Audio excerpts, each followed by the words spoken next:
Shalom dan salam sejahtera buat kita semua. Semoga dalam keadaan sehat selalu.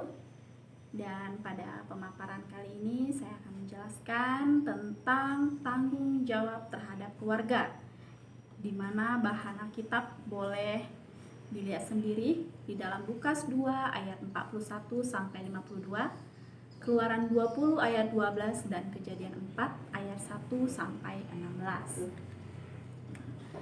Tanggung jawab ini ada banyak. Yang pertama kita lihat terlebih dahulu tanggung jawab orang tua terhadap anak. Yang pertama, mengasihi. Kita tahu bahwasanya orang tua memiliki tanggung jawabnya untuk bisa mengasihi anaknya, di mana kasih ini ditunjukkan orang tua kepada anaknya tidak hanya lewat perkataan, namun juga lewat perbuatan orang tua kepada anaknya. Di mana ketika seorang anak tidak dapat berjalan maupun tidak dapat berbicara pada awal ketika dia bertumbuh, maka seorang orang tua akan mengajarinya bagaimana dia dapat berjalan dan bagaimana ia dapat berbicara dengan baik. Yang kedua, mencukupi kebutuhan anak. Ada 5 kebutuhan dasar psikologis manusia menurut Abraham Maslow. Di sini saya ambil. Yang pertama itu kebutuhan fisik, di mana kebutuhan fisik ini melengkapi apa saja yang diperlukan oleh seorang anak, baik itu makanan, minuman, pakaian, dan lain sebagainya yang berhubungan dengan fisik daripada seorang anak. Yang kedua, rasa aman. Tentunya seorang anak sungguh sangat mengharapkan bagaimana dia mendapatkan yang namanya rasa aman dari orang tuanya. Itu merupakan tanggung jawab orang tua. Yang ketiga, rasa dimiliki dan kasih. Di mana kita tahu bahwa seorang anak itu tentu merasa dia ingin dimiliki oleh orang tuanya. Makanya kita melihat nih, tidak banyak ketika misalnya seorang anak melihat ayah atau ibunya didekati oleh anak yang lainnya, dia merasa tidak boleh gitu. Itu hanya milikku, orang tuaku milikku. Jadi yang lain tidak bisa memiliki orang tuaku. Yang keempat, penghargaan diri. Seorang anak juga ingin dihargai oleh orang tuanya. Oleh sebab itu, tanggung jawab orang tua bagaimana dia bisa menghargai daripada diri anaknya. Misalnya, ketika dia berada di depan orang ramai, bahkan ketika dia berada di lingkungan anak-anak yang seusianya, tentu seorang anak ini ingin dihargai oleh orang tuanya. Bentuk penghargaannya apa? Ya, dia bisa saja orang tuanya ini menghargai anaknya dengan cara dia memilih untuk menilai anaknya di depan teman-teman sebayanya dan tidak menjatuhkan mental daripada anaknya tersebut. Di situ si anak akan merasa dihargai oleh orang tuanya. Nah, yang kelima, aktualisasi diri, di mana di sini merupakan kebutuhan secara rohani. Tidak hanya secara jasmani, orang tua juga bertanggung jawab kepada anak tentang kebutuhan rohaninya. Yang ketiga, mendidik. Mendidik ini pertama kita apa itu pendidik? Di mana pendidik itu pengabdian. John Locke, hati anak merupakan tabula rasa, yaitu kertas putih yang kosong dan juga bersifat pengalaman dan juga lingkungan hidup yang mereka temui akan menjadi faktor penentu kehidupan mereka nantinya. Artinya, di mana seorang anak ini ditempatkan ataupun berada, tentunya itu akan mempengaruhi bagaimana cara dia berpikir, cara dia memilihat sesuatu.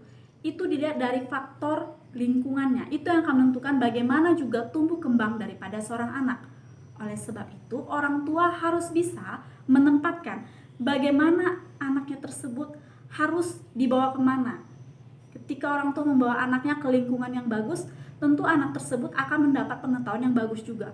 Dan sebaliknya, ketika seorang tua membawa anak ke lingkungan yang buruk, itu juga akan menjadi penentu bahwasanya dia juga akan memiliki sifat yang buruk juga dari yang dia lihat dari faktor lingkungan yang buruk tadi.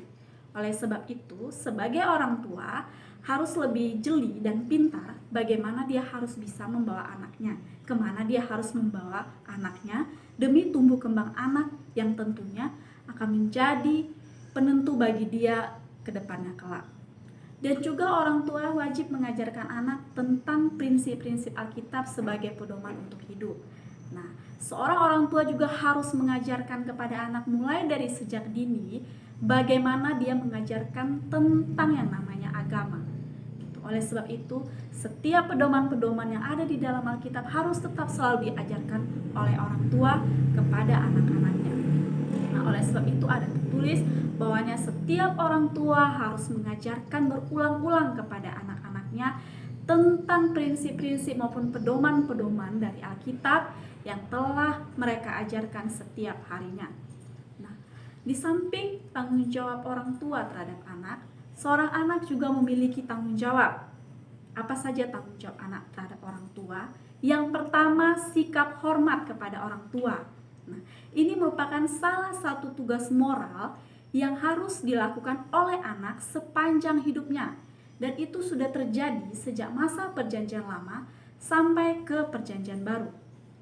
Hubungan orang tua dan anak yang paling ideal dapat kita lihat dan pelajari dari kehidupan berkeluarga Tuhan Yesus. Itu dapat kita baca di dalam Lukas 2 ayat 41 sampai 52.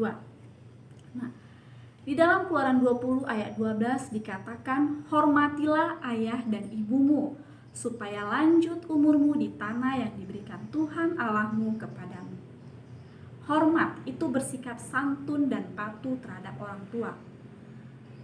Apabila ada seseorang yang mengutuki ayahnya atau ibunya, pastilah ia dihukum mati. Ia telah mengutuki ayahnya atau ibunya, maka darahnya tertimpa kepadanya sendiri. Itu tertulis di dalam Imamat 20 ayat 9. Nah, hormat juga bertanggung jawab memelihara kelangsungan hidup orang tua.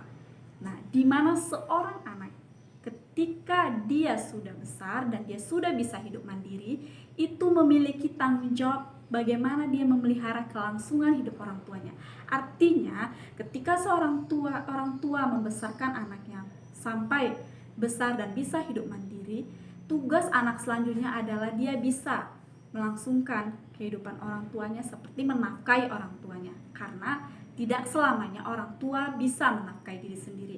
Itulah tugas daripada seorang anak. Kemudian hormat di sini juga menghargai dan mengakui kewibawaan orang tua, yaitu dengan mengakui bahwa orang tua ditugaskan oleh Tuhan untuk menjadi pendidik anak. Di dalam Amsal 23 ayat 22 dikatakan, dengarkanlah ayahmu yang memperanakkan engkau, dan janganlah menghina ibumu kalau ia sudah tua. Demikianlah pemaparan bagaimana tanggung jawab terhadap keluarga. Semoga kita merupakan daripada orang-orang yang tetap bertanggung jawab kepada orang tua kita dan juga kepada setiap anak kita. Dan semoga apa yang dapat saya sampaikan ini boleh diaplikasikan dalam kehidupan kita sehari-harinya. Terima kasih dan salam